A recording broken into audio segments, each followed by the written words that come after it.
कलीसिया की तरफ से आप सभी को जय मसीह की। सबसे पहले प्रभु को धन्यवाद देना चाहता हूँ और आप अंकल को भी और इस सुंदर सा कलीसिया को मुझे इस अवसर को देने के लिए कि मैं प्रभु का वचन को बांटूँ। और इससे पहले कि हम प्रभु का वचन में आज जाए, आइए अपने आप को प्रार्थना के द्वारा प्रभु के चरणों में समर्पण करते हैं। आइए प्रार्थना करें। प्रभु, आज के इस समय के लिए आपको धन्यवाद देना चाहते हैं।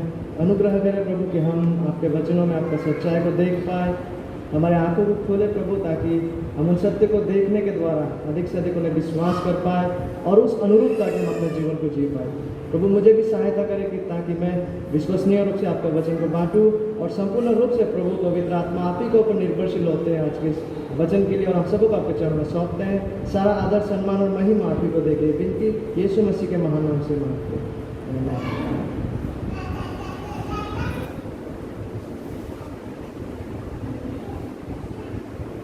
जिन वचनों को हम आज देखने जा रहे हैं उसे लूका लिखित सुसमाचार में हम पाते हैं।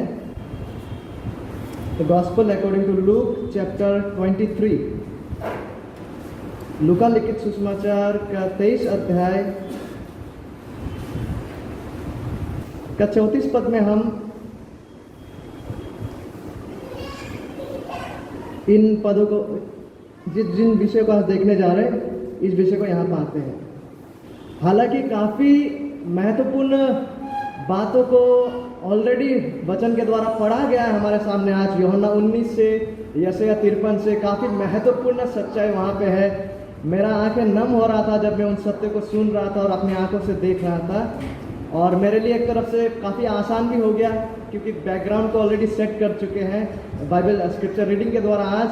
और जिन पद में हम आज विशेष केंद्र को देने जा रहे हैं वो पद है लूका लिखित सुसमाचार के 23 अध्याय के 34 पद। मैं इस पद को आप सभी के सामने पढ़ना चाहूँगा। जो भी बाइबल वर्जन्स आप यूज़ करते हैं, आप अपने आंखों से इस पद को देख सकते हैं। The gospel according to Luke chapter 23 verse 34 लिखा हुआ है, तब यीशु ने कहा, हे पिता, इन्हें क्षमा कर, क्योंकि ये जानते नहीं कि क्या कर रहे हैं।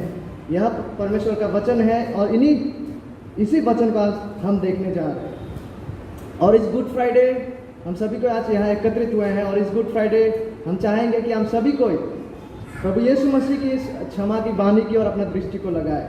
और जैसे जैसे हम प्रभु यीशु मसीह की क्रूस और उसके समाप्त कार्य को और अपना दृष्टि को लगाते हैं, कितना ही सुनहरा यह अवसर है कि प्रभु यीशु मसीह का मुंह से इस क्षमा का वचन, इस क्षमा का प्रार्थना, इस क्षमा का वाणी को हम सुने।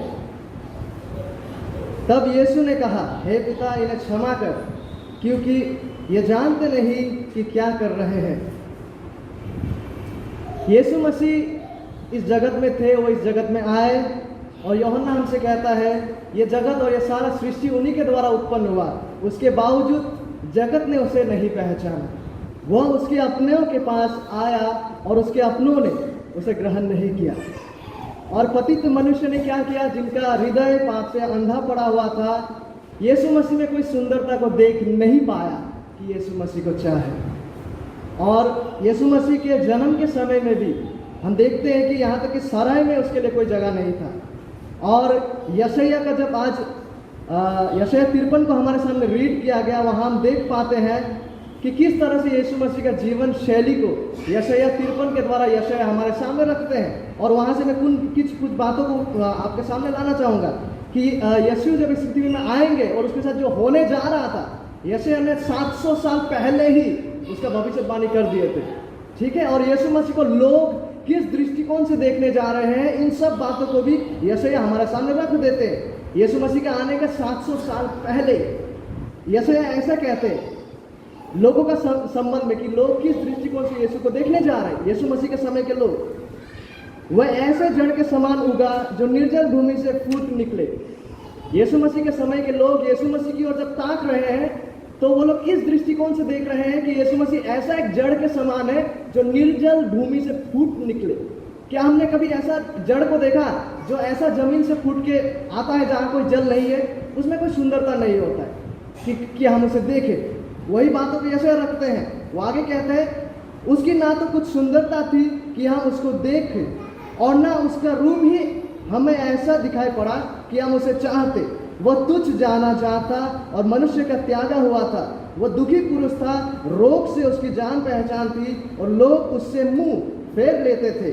वो तुच्छ जाना गया और हमने उसका मूल्य ना जाना। केवल इतना तक ही नहीं, और क्या हुआ, अत्याचार करके और दोष लगाकर वे उसे ले गए।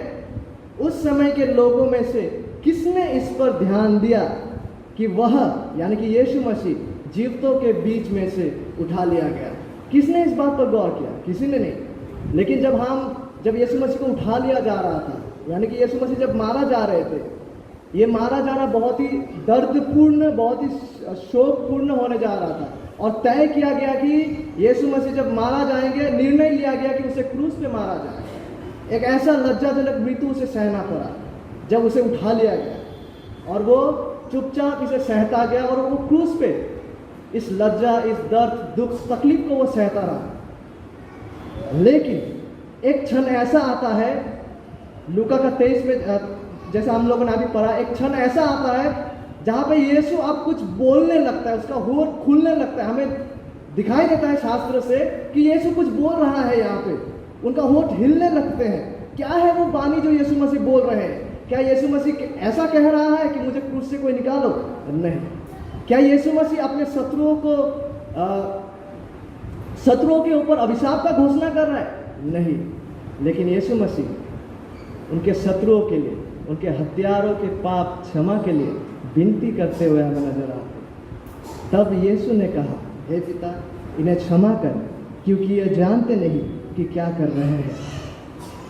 क्रूस पर मारा जाते समय यीशु मसीह का 7 वाणियों को हम सुसमाचार में रिकॉर्डेड पाते हैं। 7 वाणी, जैसे कि हमारे सामने पढ़ा भी गया, पूरा हुआ, हे पिता हे परमेश्वर तूने क्यों मुझे त्यागा, ये सारा वाणियों को लेकर 7 वाणियाँ यीशु मसीह जब क्रूस पे मारा जा रहा होता है, 7 वाणियों को यीशु मसीह कहते हैं। लेकिन उनमें से ये पहला है जिसपे हम यीशु मसीह को देख पाते हैं कि वो विनती कर रहा है, और वो अपने अपराधियों का पाप क्षमा के लिए वो विनती कर रहा है। तो सबसे पहला ऑब्जर्वेशन, सबसे पहला महत्वपूर्ण विषय जो हम यीशु मसीह का इस विनती से देख पाते हैं, वो है इस प्रार्थना का क्षण या इस प्रार्थना का समय। हम इस प्रार्थना का समय को देखने जा रहे हैं, और फिर उसका निहितार्थ, महत्वपूर्ण तात्पर्य को हम देखने जा रहे हैं। गौर कीजिएगा, लूका 23 का 34 में इस प्रार्थना के समय को हम पाते हैं। सबसे पहला शब्द जो वहां उपयोग किया गया, तब यीशु ने कहा। तब यीशु ने कहा, मतलब एक पार्टिकुलर मुहूर्त, एक पार्टिकुलर समय, तब यीशु ने कहा।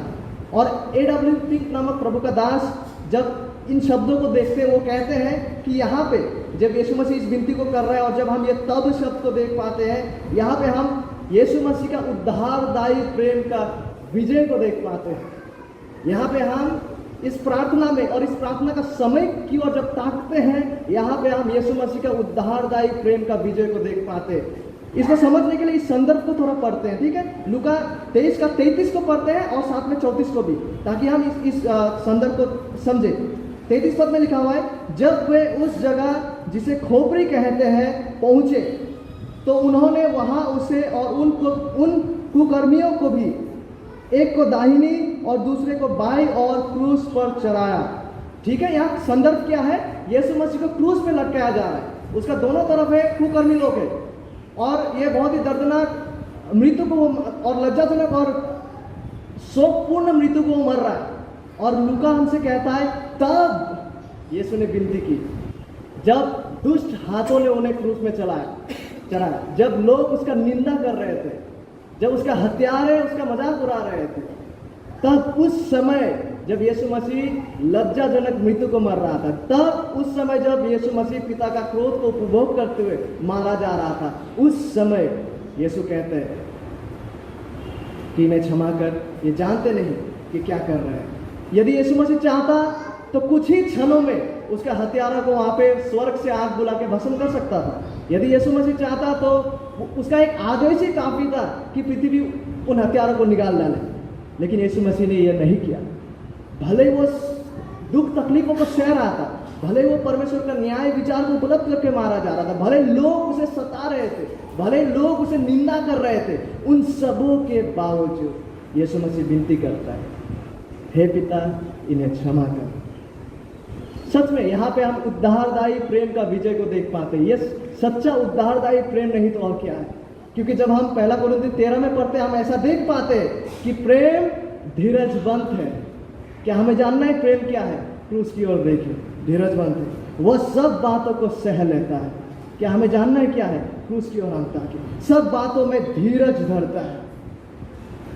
प्रेम धीरजवंत है, वह सब बातों को सह लेता है, सब बातों में धीरज धरता है। इसी का प्रदर्शन को हम यीशु मसीह जब क्रूस पे मारा जा रहा था, इसी का प्रदर्शन को हम वहाँ देख पाते, विशेष करके जब यीशु मसीह क्रूस पे मारा जाते समय अपने हत्यारों की पाप क्षमा के लिए विनती कर रहे हैं। तो यीशु मसीह जब इन विनती को कर रहा है, ये प्रार्थना का समय, तब जब उसके साथ ये सारा वास्तविकता हो रहे थे, तब इस विनती को करना हमें यह प्रदर्शित करता है कि सच में यहाँ पे उद्धारदायी प्रेम का विजय को हम देख पाते हैं।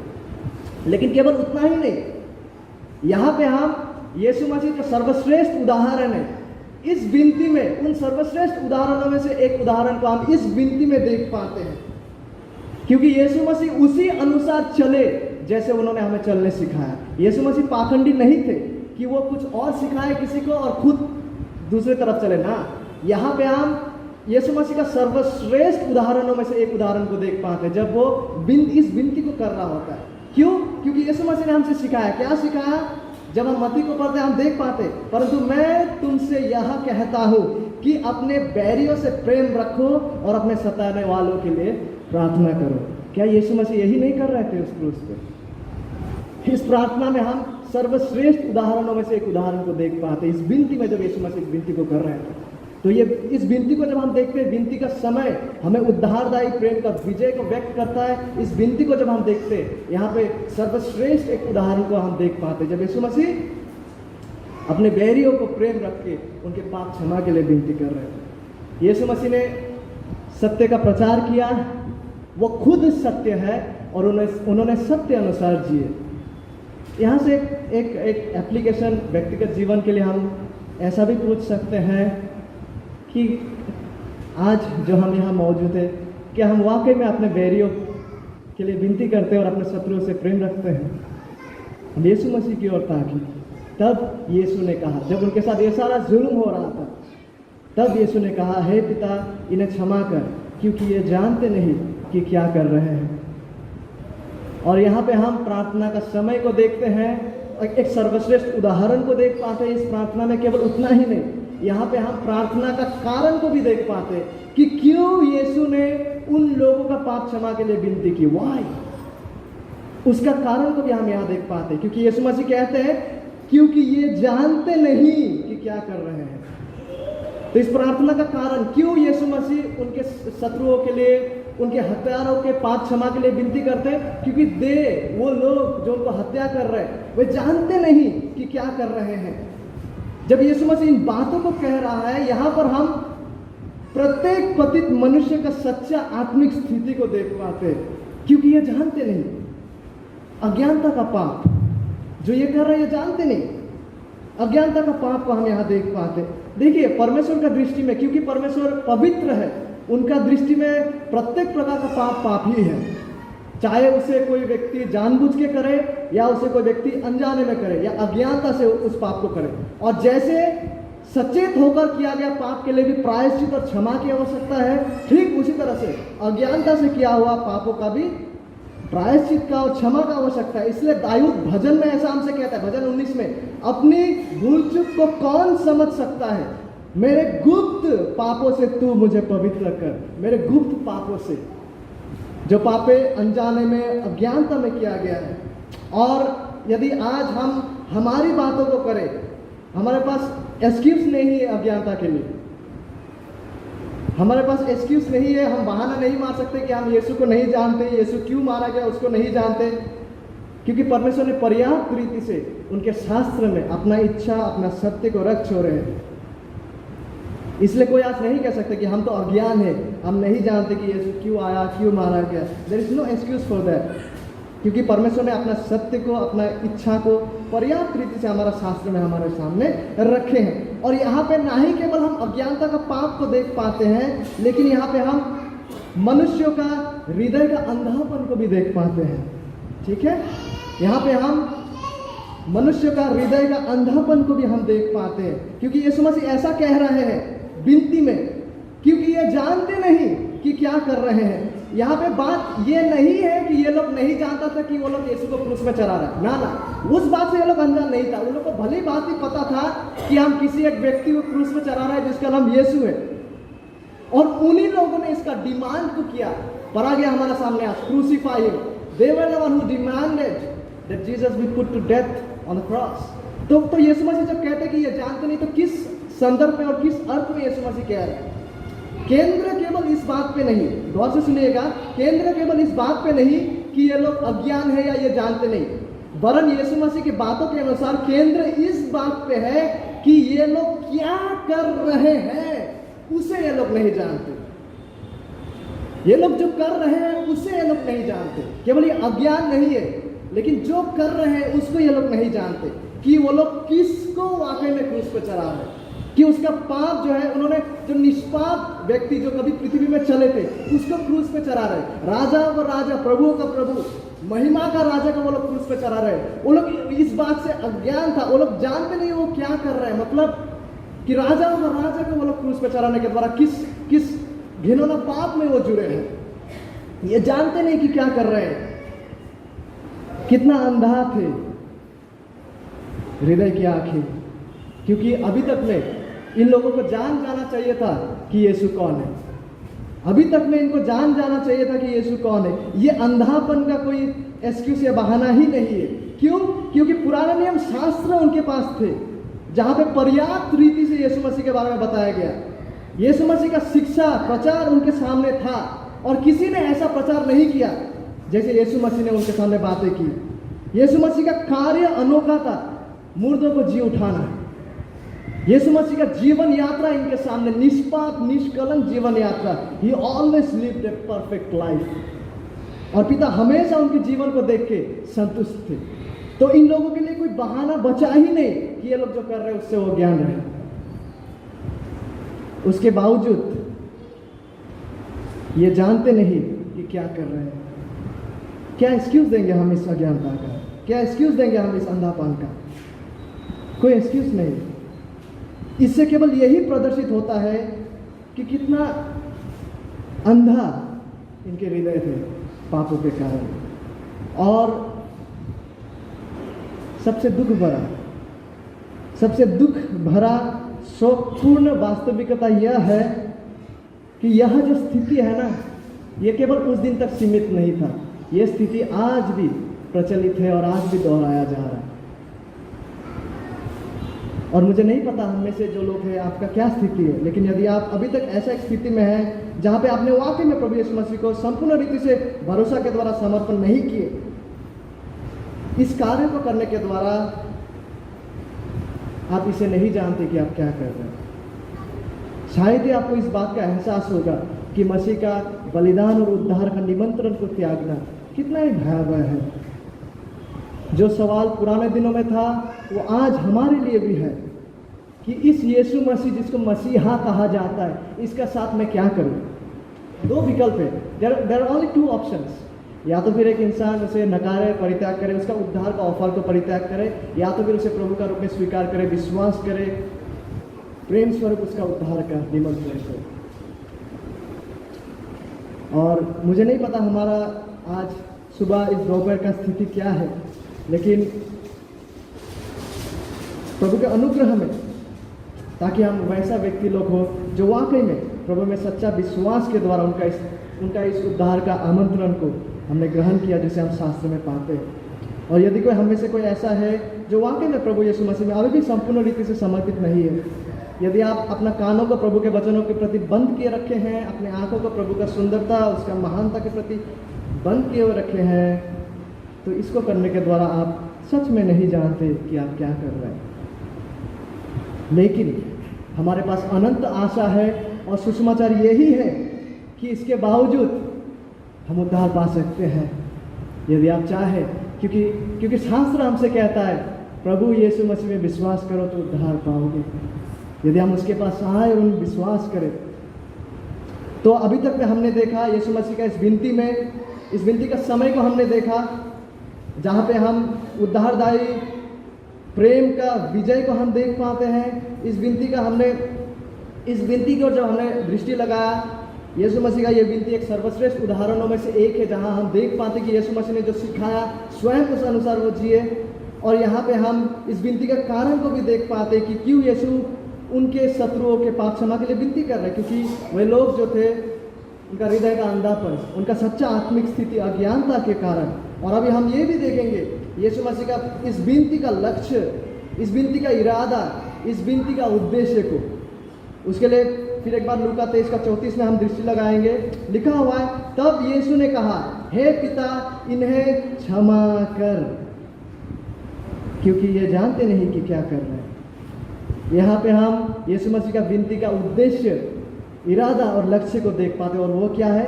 हे पिता, इन्हें क्षमा कर। और जब यीशु मसीह इन बातों को कह रहा है, यहाँ हम आदम के पतन के बाद से यीशु मसीह को छोड़ के प्रत्येक मनुष्य की सबसे प्राथमिक आवश्यकता को देख पाते हैं।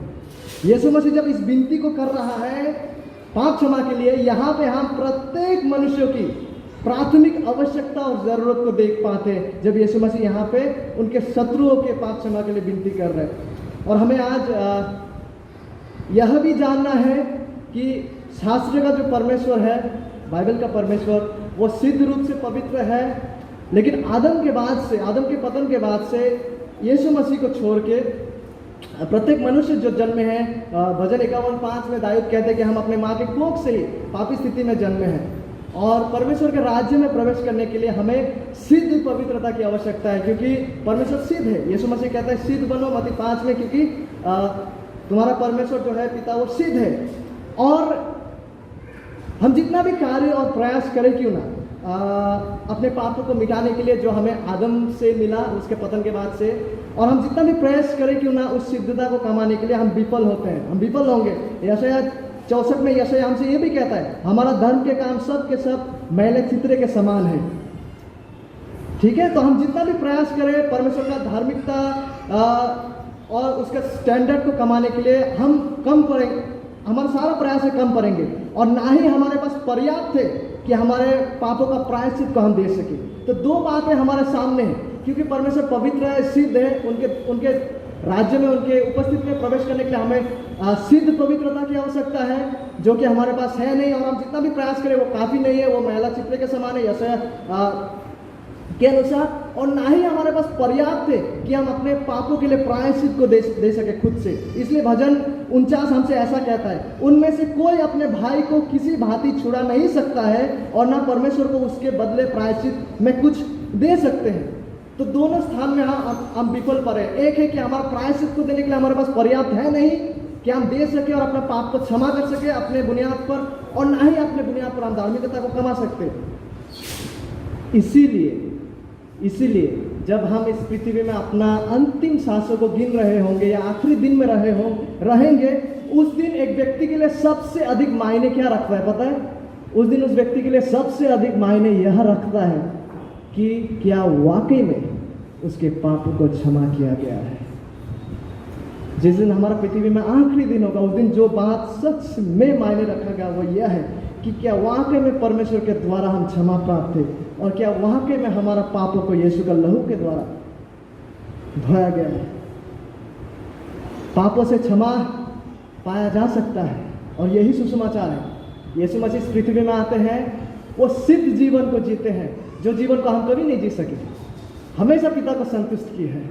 पिता जब उनके जीवन को देखे, हमेशा वो पिता की इच्छा अनुसार जिए, हमेशा वो सिद्धता, परफेक्ट लाइफ को वो जिए। पिता उनके जीवन को देखे, ही वॉज वेल प्लीज्ड। यीशु मसीह अपने जीवन के द्वारा उसने धार्मिकता को उत्पन्न किया, सिद्ध धार्मिकता, और उनके मारा जाने में यीशु मसीह ने उस प्रायश्चित को, उस प्रायश्चित का मूल्य को प्रदान किया, जो हम कभी प्रदान नहीं कर सकते थे। इसलिए पाप से क्षमा, पाप से उद्धार का द्वार को परमेश्वर खोल देते हैं, और ये केवल और केवल यीशु मसीह में है। जब एक व्यक्ति यीशु मसीह में विश्वास करते हैं, तो यीशु मसीह के बुनियाद पर यीशु मसीह का प्रायश्चित का कार्य हमारा हो जाता है, और यीशु मसीह का जो उत्पन्न किया गया धार्मिकता वो हमें हस्तांतरित किया जाता है, मतलब हमारे खाता में लिखा जाता है।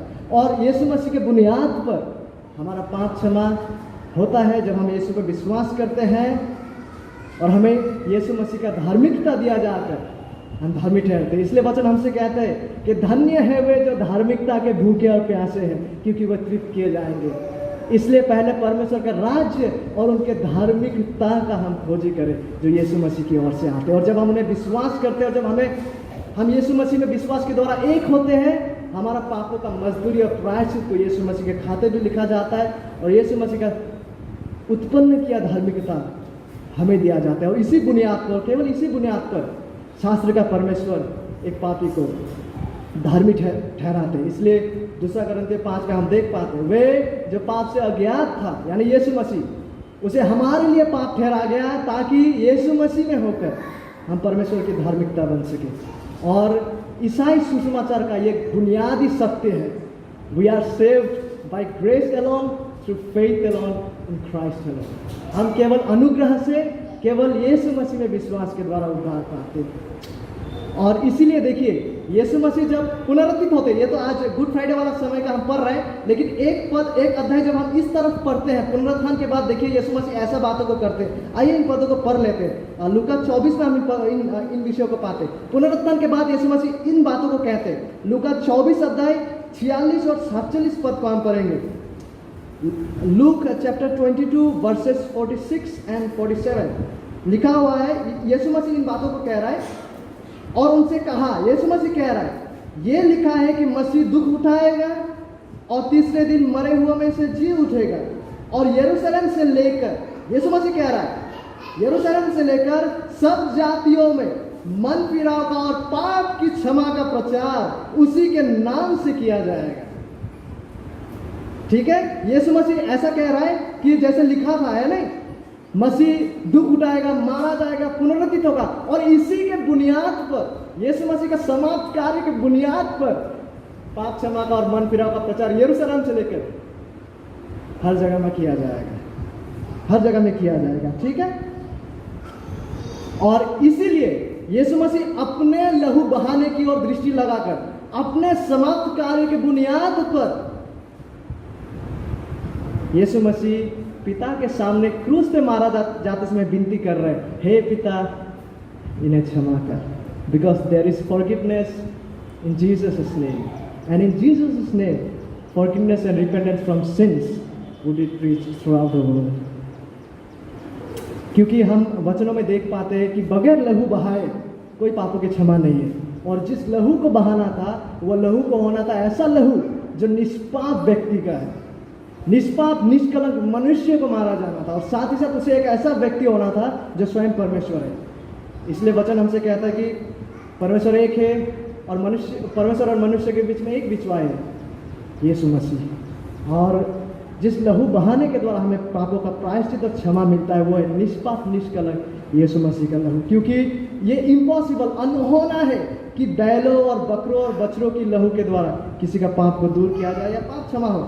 इन्हीं बातों को मद्देनजर रखते हुए पतरस हमसे पहला पतरस का पत्री में ऐसा कहता है, तुम्हारा छुटकारा चांदी सोना अर्थात नाशवान वस्तुओं के द्वारा नहीं हुआ, परंतु निर्दोष निष्कलंक मेमने अर्थात मसीह के बहुमूल्य लहू के द्वारा हुआ।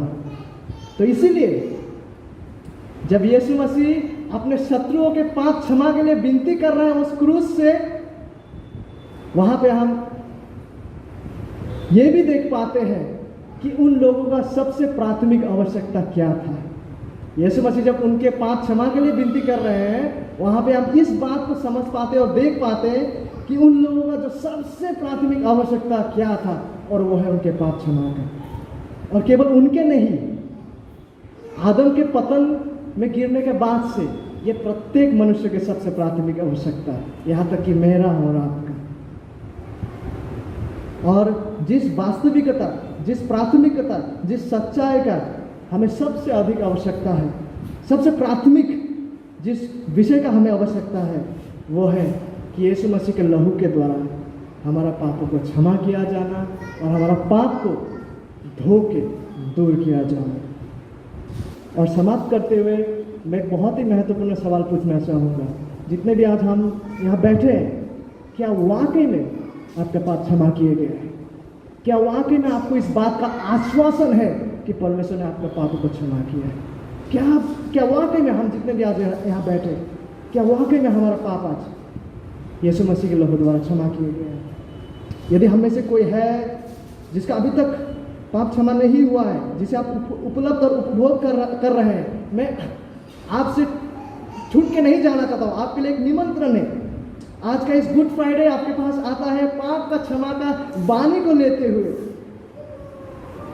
कितना ही सुहावना दिन है। यदि हम में से कोई है जिसका अभी तक पाप क्षमा नहीं हुआ है, यीशु मसीह में विश्वास के द्वारा, कम टू हिम नाउ, अभी प्रभु यीशु मसीह के पास आए, विश्वास के द्वारा यीशु मसीह के पास आए, क्योंकि उनके पास पापों का क्षमा है।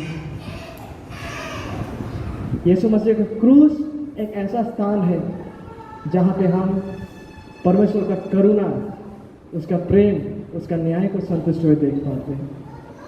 यदि हमारा पाप वाकई में क्षमा नहीं हुए, यदि हम वाकई में आज परमेश्वर के सामने धार्मिक ठहराए नहीं गए, तो आइए आज यीशु मसीह के पास।